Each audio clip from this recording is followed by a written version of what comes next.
Taught hundreds of guitar lessons to students, and no student has ever walked in and said, I want to be a guitar practicer. Not a single student's come in and said, I want to be an expert beginner. They said, I want to be a guitar player. They said, I want to be a guitar hero. I want to be a guitar expert. And we both know that that means you're gonna have to learn scales, chords, arpeggios, note names, techniques, harmonies, etc. Yet I and many other experts at the guitar learn these things not by practice, but by playing. Beginners practice, experts play. Beginners will practice tasks, experts will play towards their goal. So to play what we practice, not practice what we play, I developed the no bars held method for guitar gods so that you would attain the knowledge, musicianship, and freedom that expert guitar players have by playing and creating with these principles using the consistent structure and step-by-step method of the 12-bar blues. If you follow this course, you'll be playing like an expert in less than 1 year. I believe if you start learning or relearning the guitar in terms of harmony, you will be able to play the guitar with no bars held in any genre. Now, some people want to see what I play like because they haven't seen my YouTube channel or everything that I've done so far. However, let's take a look. This is rock and roll.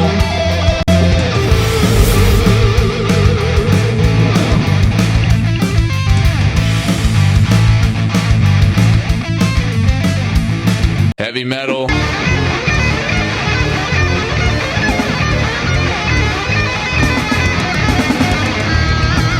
Reggae.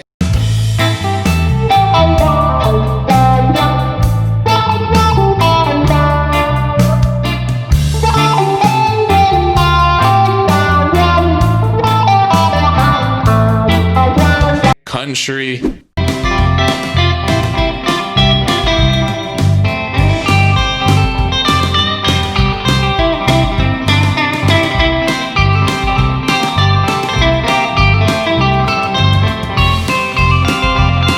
Just blues.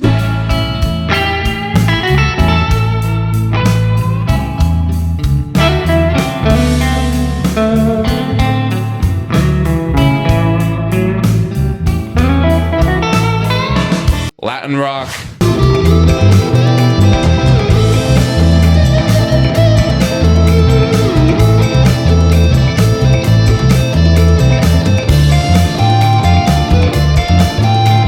Classical.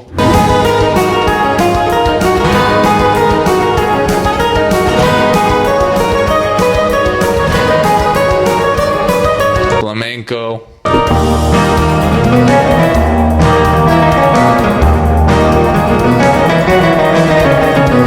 And gypsy jazz.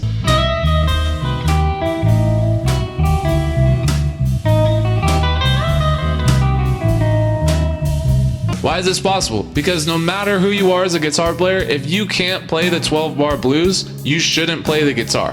And that's just not me saying that. You can listen to Carlos Santana. If he can't play the blues, you should do another thing. Santana has inspired millions of people to play and listen to the guitar. I believe that empowering and inspiring people on the guitar is what keeps it alive.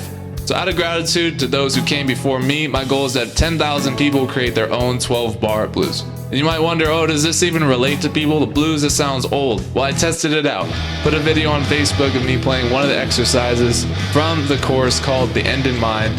One take solo, no fancy camera angles, tablature on the screen.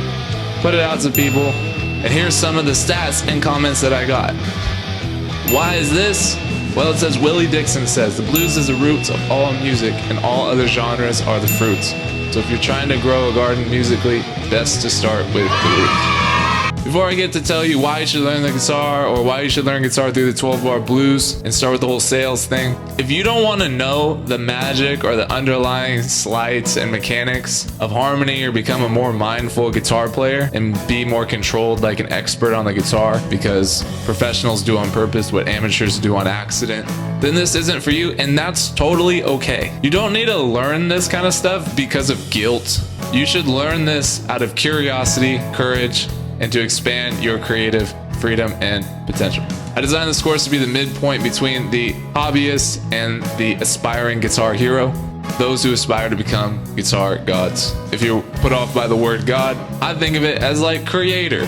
So if you want to be a guitar creator, then you should learn these principles in the course. This is not for people who want to imitate everything. I will be very disappointed if all you do is copy the exercises that I do and don't transform them. This is for people who want to speak for themselves on the guitar. People want to learn the rules so that they can break them. Again, so how do you know this would work for you? Let's take it to Carlos Santana. If you can't play the blues, you should do another thing. Carlos definitely keeps it real. Let's take someone like Paul Gilbert, Shred God, Racer X. What's he say? It's just, there's a lot more, I can say a lot more. Blues has more words to me. It's funny because people, sometimes heavy metal people think, oh, blues is so simple. To me, it's much more sophisticated. It really is connected to jazz. But maybe the main thing is just the art of improvising. And actually, playing the blues has really helped my metal improvising. If I improvise on a metal song, it's so much more melodic now, because it's really trained my ears to listen to the intervals. I know when I'm playing the root. I know when I'm playing the minor third. I know when I'm playing the major sixth or the ninth. You know, just I'm much more familiar with the intervals and what they sound like, and I can sing them better. Where with metal, I was just sort of taking a scale and going up and down. You know, Well, maybe we'll try someone not so rock or heavy metal. Let's try a jazz fusion guy like Guthrie Govan. So if you just listen to each note in the chord, in the scale over the appropriate chord, but it's not obvious to you if you just learn a bunch of shapes and think, well, these are all the right notes. If I just use these notes, then no one will ever hear me make a mistake. You see what I mean? There's another layer to it. I don't like this binary idea that there are right notes and wrong notes, ones and zeros, because I think there's a whole spectrum of rightness and wrongness, and that's the fun.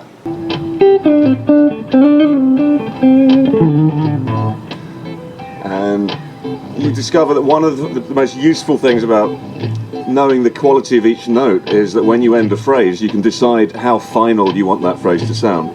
It's like punctuation. Like which statements need a full stop, which statements have to be at the end of a paragraph, and which musical statements are those three little dots, the ellipses, that keep the listener waiting. It's like, what's coming next? Jeez, even he's bringing up harmony and the blues. Okay. What about a shred goddess like Nita Strauss? There's the guitar players in here will be familiar with the pentatonic scale, right? So we've got, right? Simple, easy. I never knew you could put this extra note. I was like, wait. So I was always going, I was like, what is this note in here? I was like, how come nobody told me that you can do that? And the answer, the reason is because I never asked. I never went to anybody and said, what are the stepping stones? Like, what are the building blocks? Wow, so at a conference at Google, she feels it's important to talk about the blues scale and getting a teacher. Here's some wisdom from the forefather, the godfather, Buddy Guy, one of the last living legends of blues. What's he say? Let me love you, baby. Let me love you, baby. So what about you? You just gonna keep going? Well, you know, blues musicians don't retire, they drop. So if you're still here, I salute you. Let's get into it.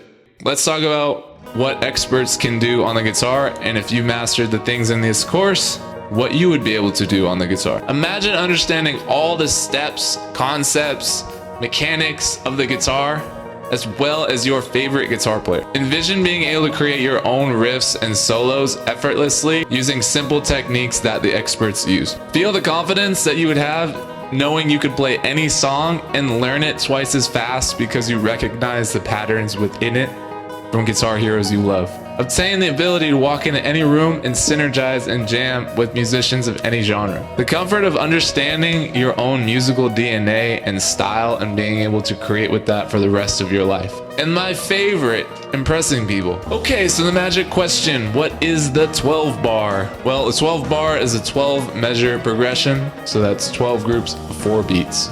It looks like this. You got your chords in the key, we're gonna use A minor, C major. If you had an A minor 12 bar, it'd be this. If it was C major, it would be like this.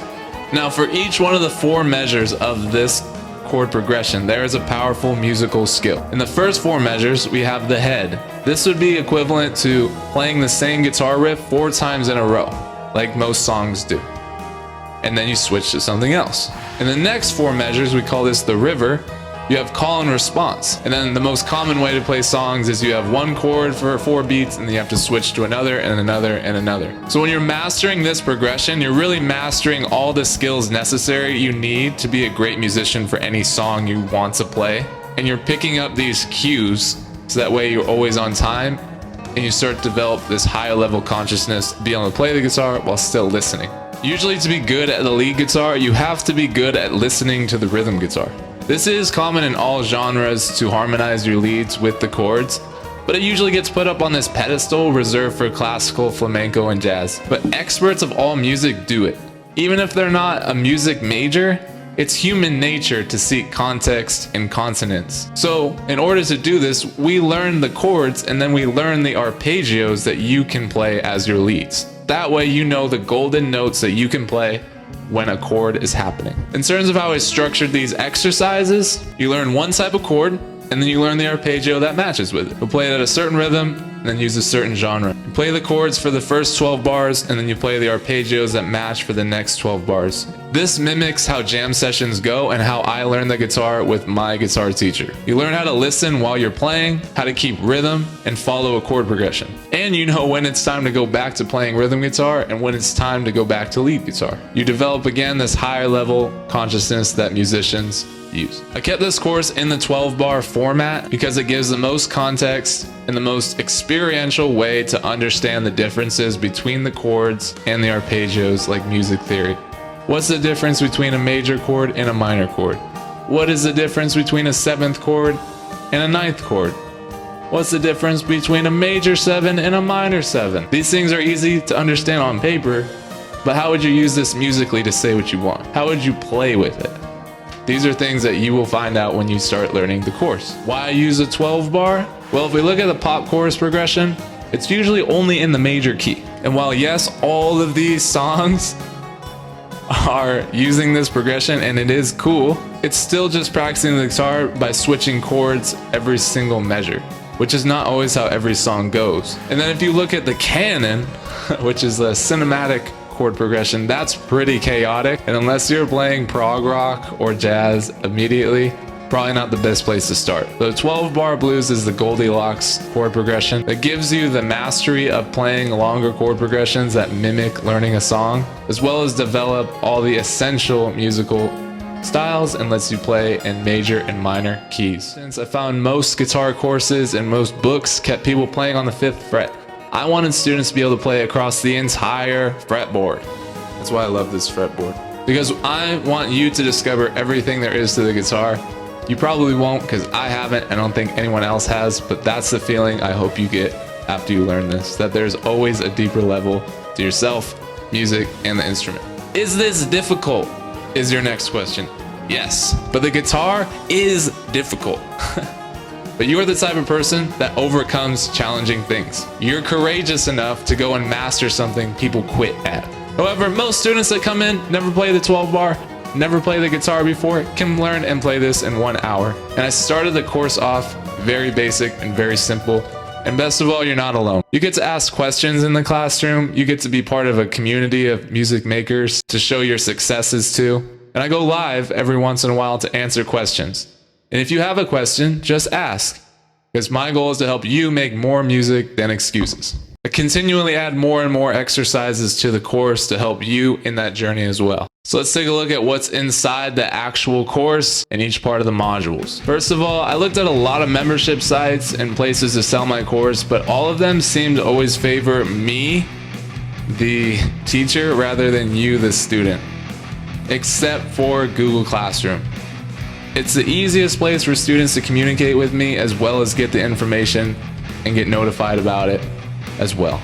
So I decided to use that. The videos are very simple and straightforward. It's me playing it with the tablature underneath. You can watch it, print out the exercises, and then jam along yourself. There are 12 official learning modules in this course, and each module you can master in 1 month with the right attitude and focus. Each module has specific goals, tablature, backing tracks, and videos for you to play along with.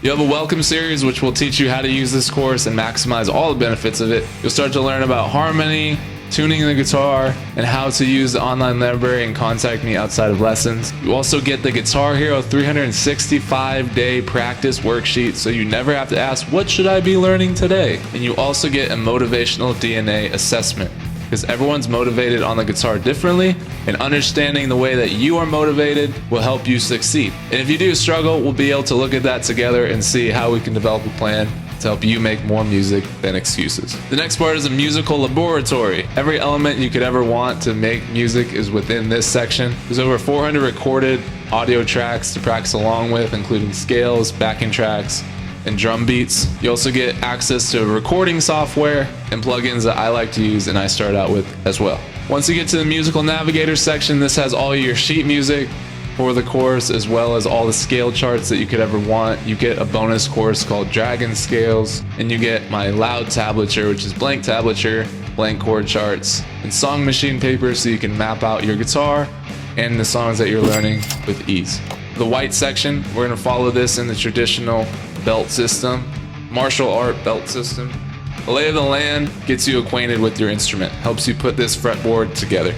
Because if your instrument is not assembled, you can't play it. The piano looks so organized and well put together. The guitar is a maze, but using the 12-bar blues, the music will let you remember it. So we map out the guitar neck using chord progressions. Your hands and heart will move in unison. You'll learn simple chords, all the notes on the fretboard, guitar leads, pentatonic scales, using the 12-bar blues. This helps you tame the guitar neck. Our next section is the yellow section. This is where you'll get your stripes. You'll understand how to start writing your own guitar riffs and solo, and shred like a god using the principles you already have. We add spice, character, and nuance to your playing. You'll learn the blues pentatonic scale and the open chords. You'll understand how to read a scale chart, play with a drum beat, and you'll learn power chord. You'll get introduced to different ways of finger picking and sequencing the scales. In the gold section, this is where we learn how to fly. You'll be able to play forwards, backwards, and diagonally on the guitar across the entire neck. We'll map out the guitar using the 2-string Randy Rhoads triads as well as the pentatonic scales horizontally so we can get those vocal-like guitar melodies. This will escalate your harmony from power chords to using the 3rd, which adds more warmth and dimension to your playing. We get to the orange section, this is where things get rough. But if you know this history of the dragon koi fish, if the dragon koi fish can swim up the Yellow River and up a waterfall, it becomes a dragon. So this is a time for perseverance. In this section, you're going to be introduced to a new key, E minor. You'll introduce to the 7th interval of harmony to your vocabulary. You'll learn how to do bar chords and switch chords effortlessly. You'll jump from string to string like a koi in the river. And you will feel strong and confident in your fret hand and unafraid to weather any storm that you may encounter on the guitar, because you now control the current. In the green section, we're getting the hang of it. We'll dive deeper into the E minor and G major scales. This will give you even more control over your moods by adding this F sharp. We'll start to internalize your knowledge and start string skipping on the guitar as well. We'll master power chords by putting them into the 12-bar for each one of the modes. You'll learn to play the 7-note diatonic scales, and you'll be able to play the guitar with fluidity, power, and grace. In the blue section, this is where the rubber meets the road. You'll learn to accelerate your legato and muting using the Racer X style arpeggios. You'll learn classical style pedal tones that let you fly at the speed of sound. This gives you complete control and precision of the guitar when you're picking. It improves your fretboard dexterity so your hands reach more. You get some aggressive sounding arpeggios. In the purple section, this is probably what you're most familiar with if you know about arpeggios. This is where we start to sweep the competition. You learn to control the currents and learn how to improvise and harmonize in more chaotic musical situations. We get more discipline in learning the fretboard and the modal scales. You'll have accurate knowledge of all possible harmonies depending on the chord. You'll learn to add more character by using the 7th. When you master sweep picking, you'll be playing a flood of notes bigger than a sound tsunami. In the brown section, we take an even deeper dive into playing 7th chords all over the neck using all 6 strings and introduce economy picking. You're going to be able to overlap the E minor and A minor scales depending on the chords, and you'll start to break away from the concept of keys and start moving into modes, being able to use different scales, different arpeggios based on the chord playing independently. In the red section, this is where we use it or we lose it. This is where you'll learn how to transform all the scales and arpeggios that you've learned so far by breaking them apart and putting them back together in interesting patterns, which is called sequencing. Sequencing rises and falls like a cascade, just like a phoenix, and breathes new life into your melodies. Helps you get more notes per square inch on the guitar and gives you an interesting descending and ascending tension and release when you're playing your solos and riffs. In the black section, this is where you become a fully fledged musical alchemist. We start to break down the conventional ways of understanding the guitar in the world, meaning chords and keys. We play to the moment and what's happening right now. That way we can manifest any kind of magic we want. We are prepared for any situation that comes for us. We look at the modal scales in terms of chords that could possibly harmonize with them, and this is how jazz and fusion guitar players create more interesting combinations of music and alloys to create magical harmony. The last section is down to the crossroads. This section is where I create my own music in 12 bars, where I tab it out so you can see how I use this in action. You can get more ideas, riffs, and techniques that I use in my own music and that you can play using the concepts in this course. You can show down with me and jam over one of the backing tracks that I create, like the Karate Kid did with Steve Vai. At this point, you should have all the knowledge you need to play with the guitar gods. The course is always expanding to add more tips, tricks, and ways that you can master the fretboard and music using the 12-bar blues. So, while I know that every single guitar player who wants to become a guitar god needs to know the 12-bar blues and the concepts within this course, you might not think so, and you might start making excuses instead of music because of that. The Grantis Guitar Make Music or Make Excuses promise is a 60-day money-back guarantee. That way, we can both say that we tried our best to make more music than excuses. The course is on sale right now for the first 100 Guitar Heroes, and as we add more features, that price will only go up. So, Guitar Heroes, if you're ready to join the experts and play like a guitar hero to get all the knowledge you would get in private guitar lessons for a fraction of the cost, buy it now while it's on sale, and then you'll get a download. You'll enter in the code. It says join class on Google Classroom. Enter the code, you're in the class, introduce yourself, and I will see you on the inside. Namaste. Make music or make excuses?